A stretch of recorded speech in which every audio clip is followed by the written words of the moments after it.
கிறிஸ்துவுக்குள் பிரியமானவர்களே, கர்த்தரும் இரட்சகருமாய் இயேசு கிறிஸ்துவின் ஈடு நீட்ட நாமத்தினாலே உங்கள் யாவருக்கும் என் அன்பின் வாழ்த்துக்களை தெரிவித்துள்ளேன். தேவன் அருளிய அப்பம் பிரேயர் மினிஸ்ட்ரி சேனல் மூலியமாக உங்களோடு சந்திப்பதில் மிகுந்த மகிழ்ச்சி அடைகிறேன். தினம்தோறும் இரவு நேரத்திலே தூங்கும் முன்பாக பரிசுத்த வேதாந்தத்திலிருந்து நாம் ஒரு பகுதியை தியானித்து நம்முடைய குடும்ப பாதுகாப்பிற்காக நாம் ஜெபித்து வருகிறோம்.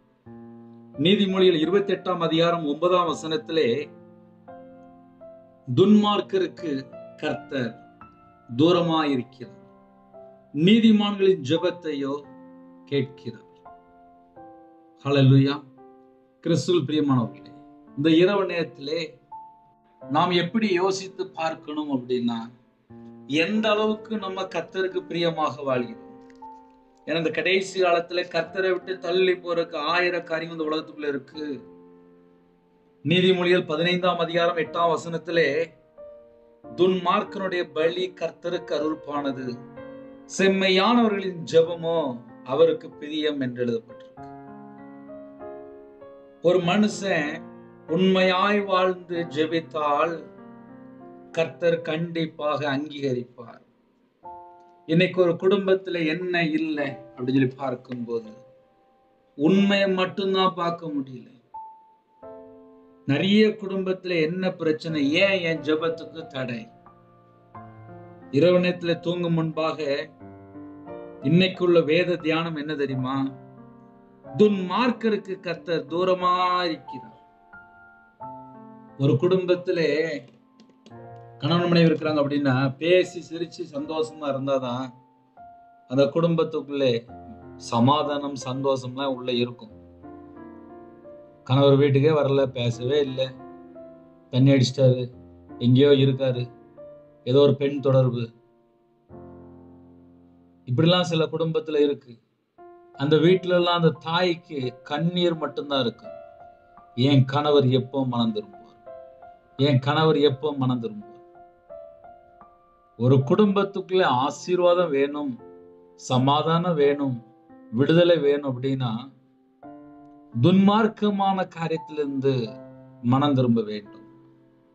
ஏன் இன்னைக்கு இரவு நேரத்துல துன்மார்க்கமான காரியத்தை குறித்து பேச வேண்டியிருக்கு அப்படின்னா, 24 மணி நேரம் வாழ்க்கையிலே நீதியை பின்பற்றணும், நீதிமான வாழணும், கர்த்தருக்கு பிரியமானபடி வாழணும், உண்மையா வாழணும், அநியாயமான காரியத்தை வெறுக்கணும், தீமையான காரியத்தை வெறுக்கணும், பொல்லாத காரியத்தை விட்டு விலகி ஓடணும்னு சொல்லி நிறைய குடும்பத்திலே கர்த்தரை குறித்து ஒரு பயம் இல்லை. ஒரு மனுஷன் கர்த்தரை குறித்து பயம் இருக்குமானால் அவங்க தீமையை வெறுத்துருவாங்க, அவங்க பொல்லாப்பை விட்டு விலகிடுவாங்க, கர்த்தர் பிரியமில்லாத இடத்துல இருக்க மாட்டாங்க, அநியாயம் செய்ற இடத்துல இருக்க மாட்டாங்க. இன்று நிறைய குடும்பத்திலே எது பிரச்சனையா இருக்கு அப்படின்னா, தீமையை விட்டு விலகுறது கிடையாது, பொல்லாத காரியத்துல போய் சிக்கி கொள்றாங்க, கர்த்தரை விட்டு தள்ளி போயிடுறாங்க. அதுக்கப்புறம் அவங்களுடைய இதயத்துக்குள்ளே வேதனை, கண்ணீர், இதுதான் நிறைய வீட்டுக்குள்ள இருக்கு. ஒரு குடும்பம் ஆசீர்வாதமா இருக்கணும் அப்படின்னா நம்ம எப்படி யோசித்து பார்த்தா நலமா இருக்கும் அப்படின்னா, துன்மார்க்கருக்கு கர்த்தர் தூரமா இருக்கிறார்.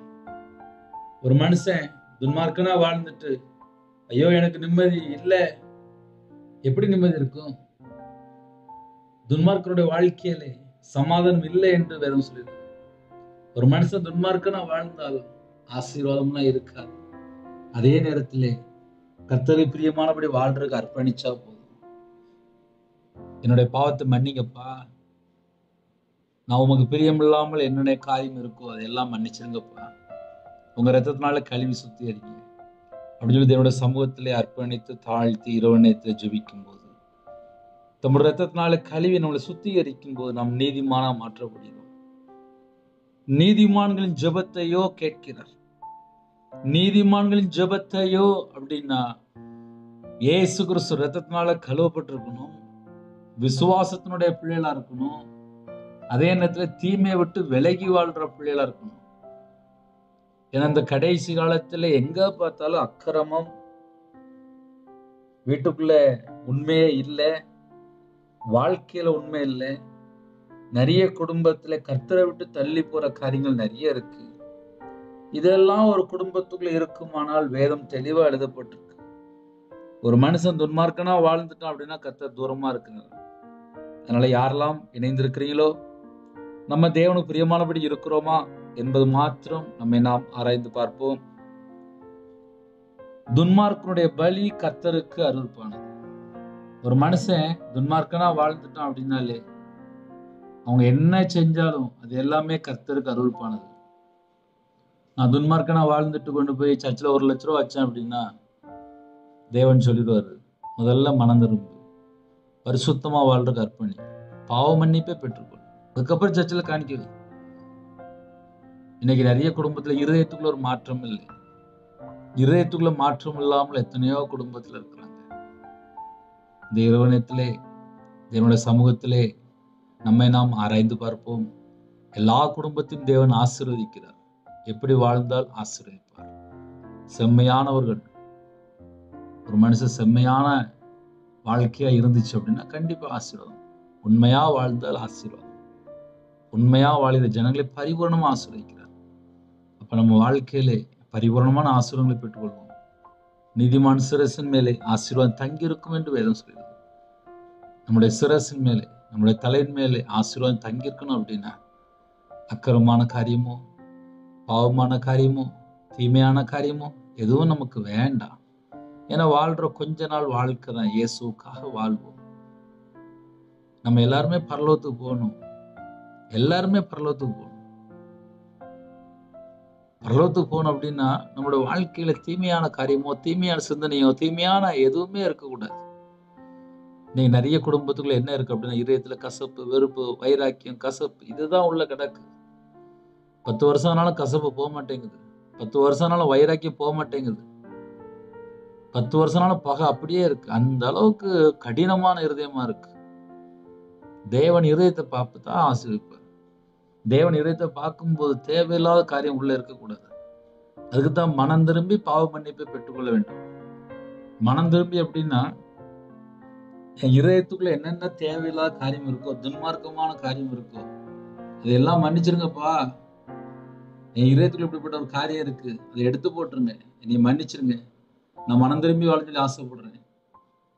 ஒரு மன்னிக்கிற இருதயம் இருக்கணும், இரக்கமுள்ள இருதயம் இருக்கணும், நற்கிரியை செய்யற பிள்ளைகளா இருக்கணும், நன்மை செய்யற பிள்ளைகளா இருக்கணும்.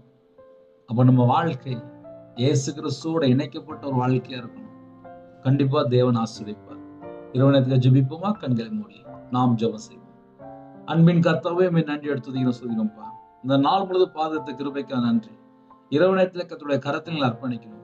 ஜெபிக்கிற எல்லா குடும்பத்தையும் ஆசீர்வதிங்க. வேலை அடைங்க. நைட் ஷிப்ட்ல இருக்காங்க, நைட்டு டிராவலிங்ல இருக்காங்க, கர்த்தருடைய கரம் பிள்ளைகளோட கூட இருக்கட்டும். எல்லா குடும்பத்துக்கும் கர்த்தர் வேலை அடைங்க. சரீரத்துல பலவீனத்தோடு படுத்த படுக்கையில, ஹாஸ்பிட்டல், எந்த குடும்பத்துல எந்த நாட்டுக்குள்ள இருக்காங்களோ கர்த்தர் தொட்டு சுகமாக்கி தரணும். ஒவ்வொரு குடும்பத்துக்கும் அப்பா பரிபூர்ணமான சுகம் தாங்க, தீர்காயுஸ் தாங்க.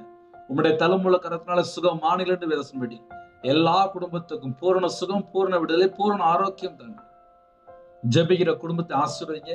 பலன்களை திறந்து, பண்டக ஸ்தலை திறந்து ஆசீர்வதிங்க. நைட் நேரத்துல எந்த குடும்பத்துக்குள்ள இதயத்துல கவலை, கண்ணீர், வேதனை, எந்தெந்த சூழலை இணைந்திருக்காங்களோ எதுவா இருந்தாலும் எல்லாவற்றையும் இந்த இரவு நேரத்துல மாற்றுங்கப்பா. உங்க பிள்ளைகளோட வாழ்க்கையில துக்கத்தை எல்லாவற்றையும் மாற்றுங்க. ஒவ்வொரு குடும்பத்துக்குமே சமாதானத்தை கட்டுடுங்க. ஆசீர்வாதத்தை தாங்கப்பா. ஒவ்வொரு குடும்பத்துக்கும் ஆசீர்வாதம் வேணும்ப்பா. நாங்க கர்த்தருக்கு பிரியமானபடி உண்மையா வாழணும். எங்க கிருபை தாங்கப்பா. யாரெல்லாம் இணைந்திருக்காங்களோ அவங்க இதயத்துக்குள்ள தந்திரமான காரியம் இருந்தால் அதை எடுத்து போட்டுருங்கப்பா.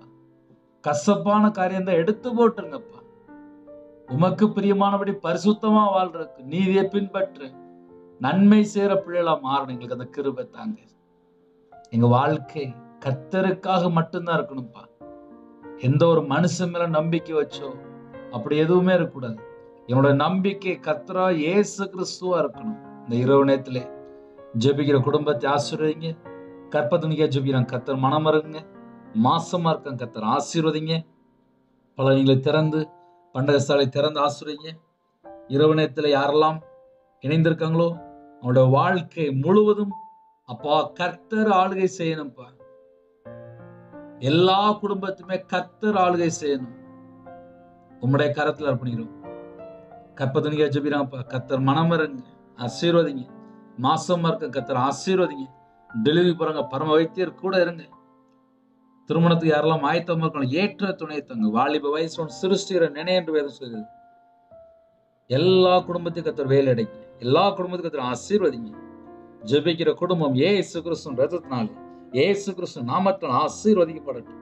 பலகங்களை திறந்து, பண்டக சாலை திறந்து ஆசீர்வதிங்க. எத்தனையோ தேசத்துக்குள்ள இணைந்திருக்காங்க. அவங்க இதயத்துக்குள்ள என்னெல்லாம் பாரம் இருக்கோ அந்த பாரத்தை எல்லாம் நீக்கி ஆசீர்வதிங்க. எந்தெந்த குடும்பத்துல சரீரத்துல பலவீனத்தோடு படுக்கையில இருக்காங்களோ அந்த படுக்கை மாற்றி போடுங்க. கர்த்தருடைய கரம் பிள்ளைகளை தொடட்டும். இன்பமான தூக்கம் தங்க, வரக்கூடிய காரியத்தை வெளிப்படுத்துங்க. அதிகால வேளையிலே உங்களுடைய பாதபிள்ளை கண் விழிக்க கிருபை செய்யுங்க. தேவன் அருளி அப்ப மினிஸ்டர் மூலம் இணைந்திருக்கிற எல்லா குடும்பத்தையும் கர்த்தர் வேலை அடைங்க. நைட் நேரத்துல யாரெல்லாம் வெளியில இருக்காங்களோ எல்லா குடும்பத்துக்கும் ஒரு பாதுகாப்பு தாங்க. இணைந்திருக்கிற குடும்பங்கள் ரட்சிக்கப்பட வேண்டும். அவங்களோட சந்ததி ஆசீர்வதிக்கப்பட வேண்டும். அவங்களோட வம்சம் ஆசீர்வதிக்கப்பட வேண்டும். கர்த்தர் கிருபை செய்யுங்க. உங்க கரத்துல அர்ப்பணிக்கும். இயேசு கிறிஸ்து பிதாவே, ஆமென். தேவனுக்கு மகிமை உண்டாவதாக.